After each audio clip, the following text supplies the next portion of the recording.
you think you've overcome your childhood? Are you sure?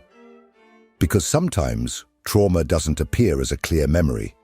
It doesn't come in the form of a cinematic flashback or explicit nightmare.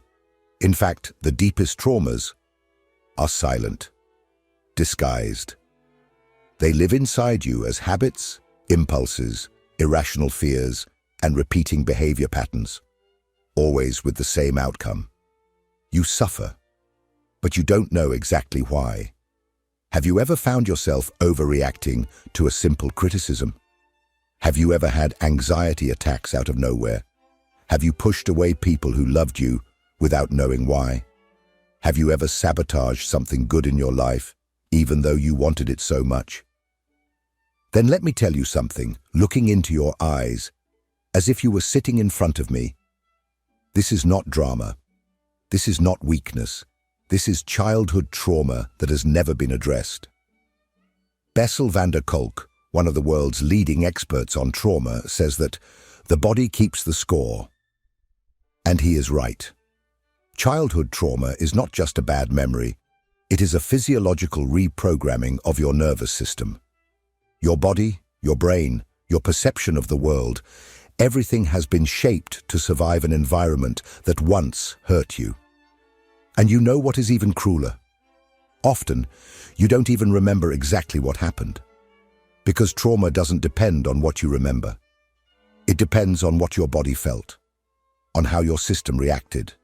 And if back then, the world seemed unpredictable, your parents were emotionally distant, or you felt you had to be perfect to be loved, your body adapted.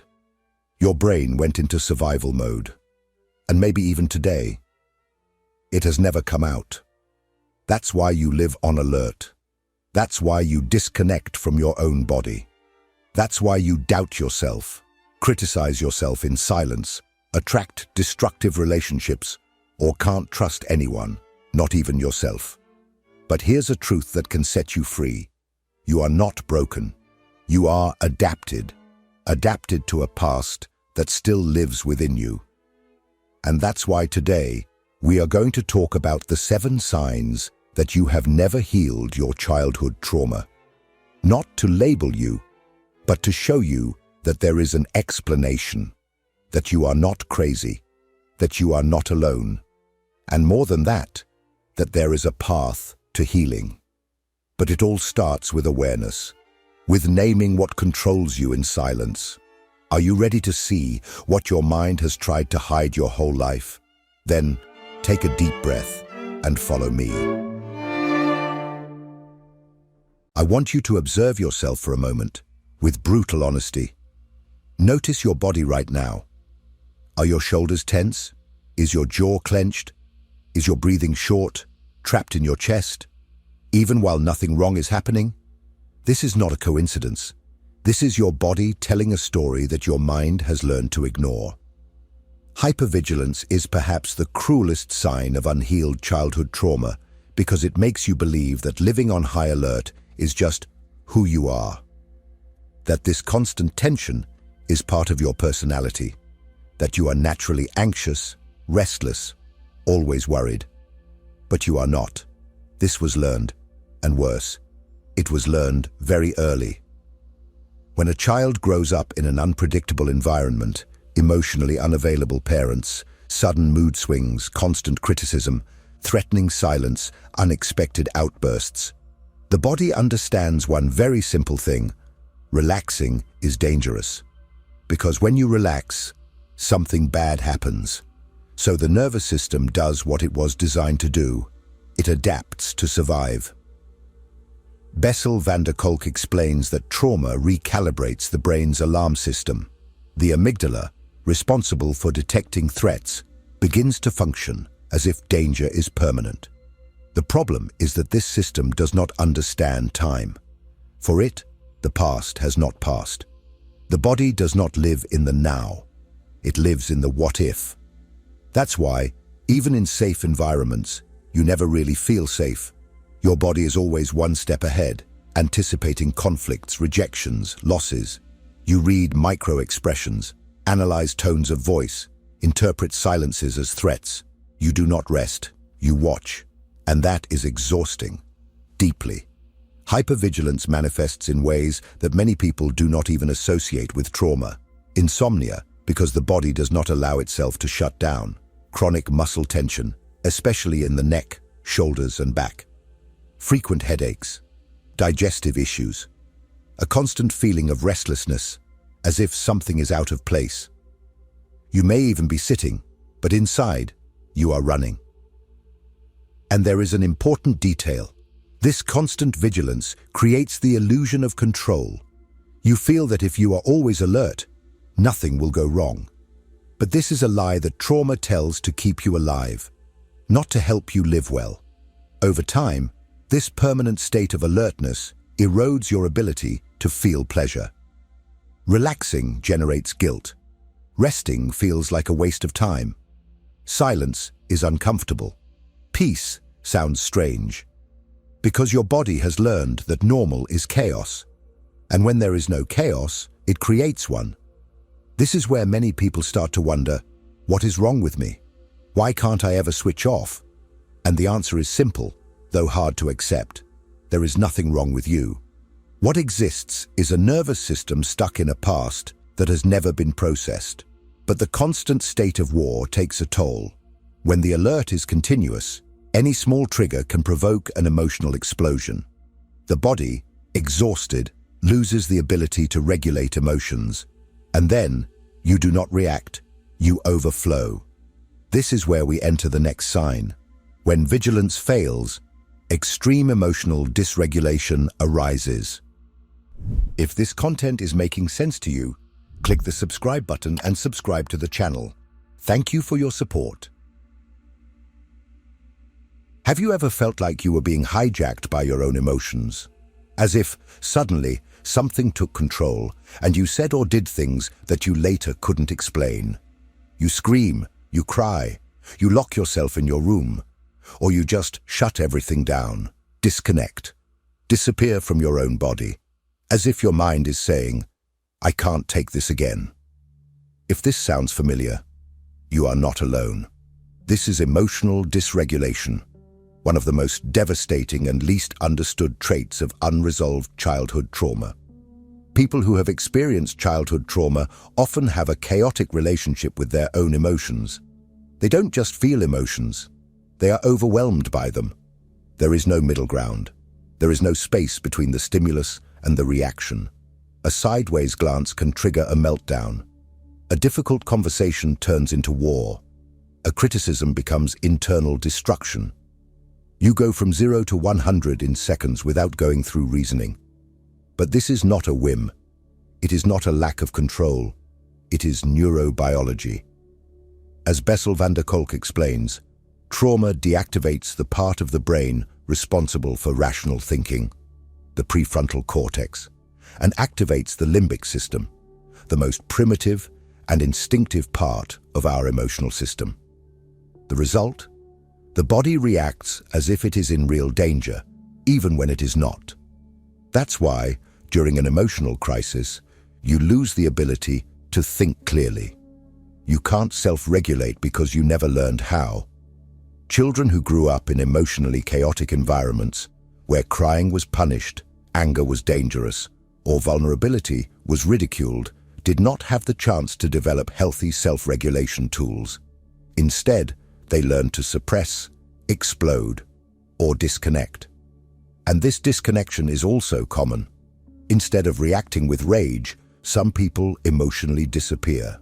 They feel empty, disconnected. They feel nothing. It is dissociation, an extreme form of protection, where the mind separates from the body to avoid feeling pain. But this comes at a cost. You lose not only the pain, but also pleasure, love, presence. To cope with this emotional roller coaster, many resort to destructive strategies. Workaholism, binge eating, substance use, sex without connection, extreme isolation. Anything that brings immediate relief, even if it brings long-term destruction. Because deep down, you just want to stop feeling, or start feeling something. And all of this generates guilt, shame, An endless cycle of loss of control followed by self-criticism. You ask yourself, why am I like this? Why can't I be normal? The answer is, because you learned to survive in an environment where emotions were dangerous, where feeling was too much. And now, your body responds as it learned, not to punish you, but to protect you. But when you get used to this roller coaster, it starts to shape your relationships. The way you love, trust, attach. Everything is impacted. And that's when the next sign appears. Because childhood trauma not only destroys the relationship with yourself, it corrupts your ability to connect with others. Let's now talk about insecure attachment patterns and how they ruin your intimacy without you realizing it. You want love. You desire connection. You fantasize about a stable relationship, someone who sees you, chooses you, stands by your side. But at the same time, love scares you. Closeness suffocates. Distance hurts. Intimacy feels like a minefield. You long for attachment and flee from it as soon as it starts to form. If this sounds familiar, it's not a lack of worthiness. It's not bad luck in love. It's trauma. And it shapes, from an early age, the way you attach to people. Attachment is not just a psychological concept. It's an emotional programming that forms in the early years of life. According to John Bowlby's attachment theory, the way your caregivers responded to your needs, with presence or absence, with validation or indifference, created the internal model of how you understand relationships.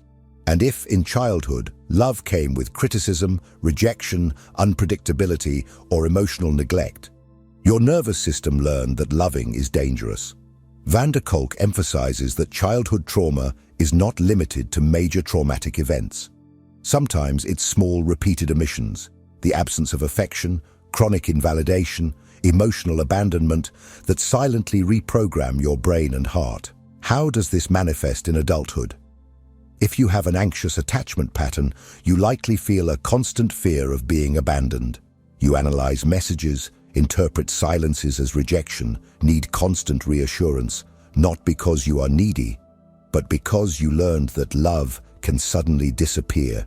And because of that, you cling with all your might, even when it pushes away those who are close. If your pattern is avoidant, you may sabotage intimacy without realizing it. When someone gets too close, you feel discomfort. You disbelieve in love. You minimize feelings. You create distance.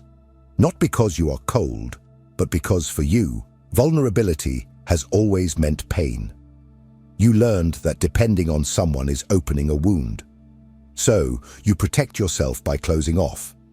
And there is also the disorganized, the most devastating, a chaotic mix of desire and fear.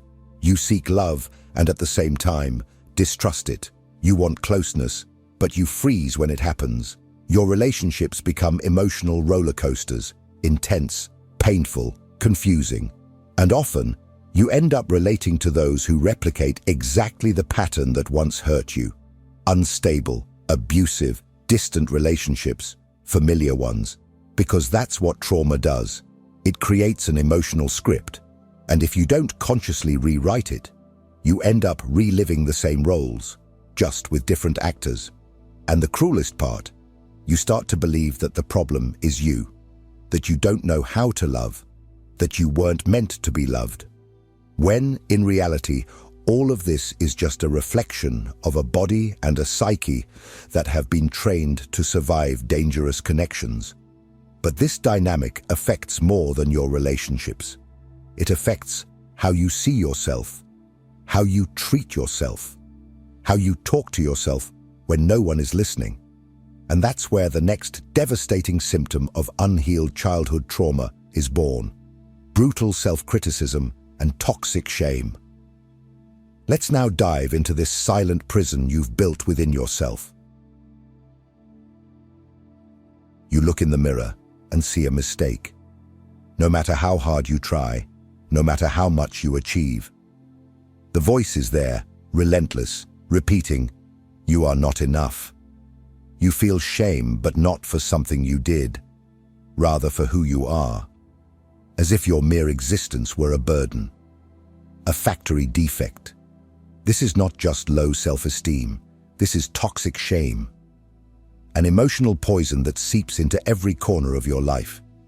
And the most tragic part, it almost always originates in childhood. The child who grows up in an environment where they are constantly criticized, ignored, or forced to be perfect learns a devastating lesson. I am the problem. Not that there is something wrong with them, but that they are the wrong. And this belief becomes the lens through which everything is interpreted.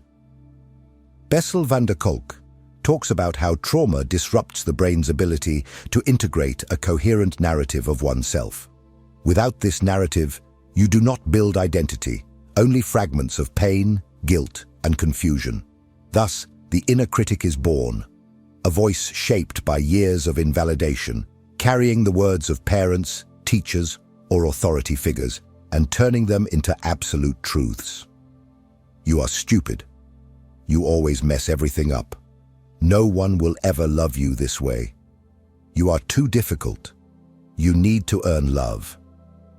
And even as an adult, with degrees, a career, friends, relationships, the voice continues, because it is not rational, it is somatic, it is deeply rooted in the body. And the more you try to compensate for this pain with perfectionism, productivity, or pleasing others, the further you drift away from yourself. Nothing is ever enough. You are never enough. This toxic shame also prevents you from receiving real love, because deep down, you believe you do not deserve it. When someone compliments you, you deflect. When you receive affection, you are suspicious. When you succeed, you minimize. Because accepting affection requires you to see yourself as worthy. And that is unbearable for someone who has been taught from an early age that their value depended on performance, obedience, or invisibility. And so, you sabotage yourself.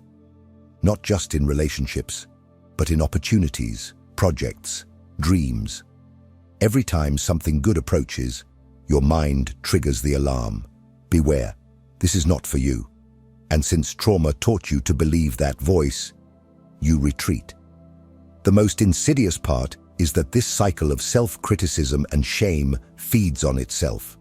You fail because you sabotage yourself. Then you hate yourself for failing. Then you try to fix everything with more control, more perfection, more demands. Until you break. And when you break, all you feel is more shame. But there is a way out. And it does not start by trying to change your thoughts, but by reconnecting with something you lost along the way. Your body. Because trauma is not just in your mind, it is hidden in the body you abandoned. And that is what we are going to talk about now. If what you're hearing resonates with you, you'll find real value in my ebooks. Beyond the Shadow breaks down Jung's core ideas, while Dialogues with the Unconscious gives you a 30-day path to apply them in your life. Both are linked in the pinned comment. You live in your mind. You think too much. You analyze everything. You get lost in endless internal dialogues, recreating past conversations, rehearsing confrontations that may never happen. You are always on, but disconnected. Disconnected from yourself, from your body, from your most basic sensations. And when someone asks how you feel, you respond with what you think. This disconnection from the body is not by chance. It is protection. For many people who have experienced childhood trauma, especially chronic emotional trauma, or unprocessed somatic experiences, such as abuse, neglect, or unpredictable environments, the body has become a dangerous territory, a place where pain resides, where abandonment is recorded, where tension never ceases, and when the body becomes synonymous with suffering, the mind tries to escape. Dissociate. Silence the signals.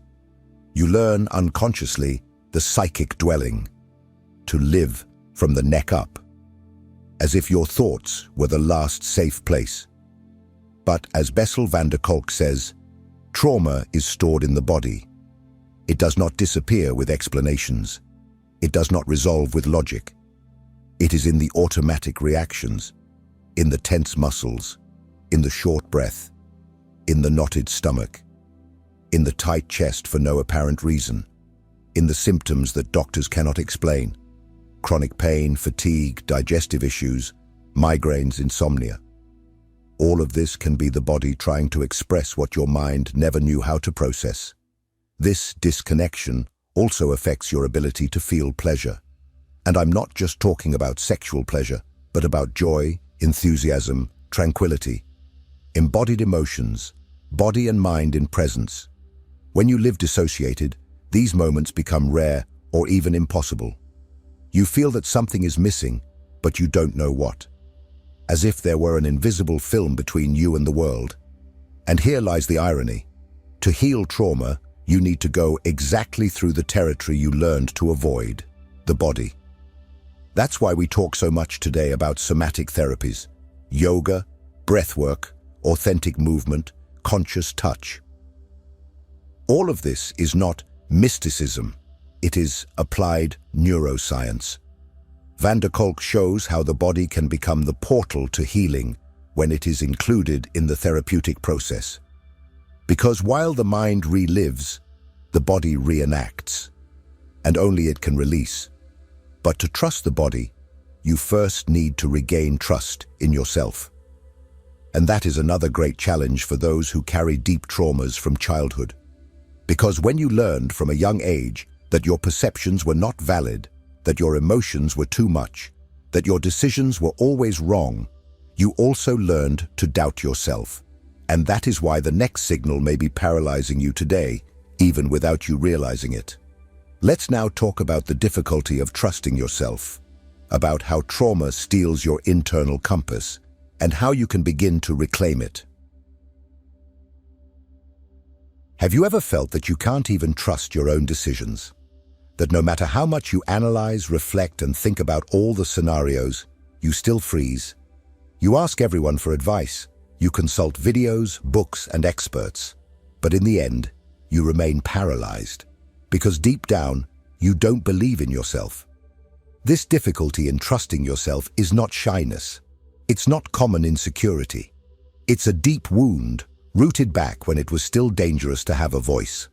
When expressing an opinion, you were corrected. When showing an emotion, you were ridiculed. When trying to decide something on your own, someone would tell you, "You don't know what you're doing." This kind of invalidation, repeated throughout childhood, slowly undermines your connection to your own intuition. You stop listening to your body, your natural impulses. You start to think that everything you feel is an exaggeration, that everything you think is wrong. And over time, you internalize the idea that you need validation from someone outside to make any move. You become dependent on approvals. You postpone important decisions waiting for the right moment. You ignore red flags because you've learned to distrust your own perceptions. And when things go wrong, instead of comforting yourself, you punish yourself. "I knew I shouldn't have trusted myself." This is how childhood trauma creates a cycle of self-abandonment. And this cycle also manifests in compulsive behaviors. Because when you don't trust yourself, you start to act on impulse. You react without thinking. You sabotage without realizing. You get involved with the wrong people. You refuse good opportunities. You make decisions that deep down you know will hurt. But you do it anyway.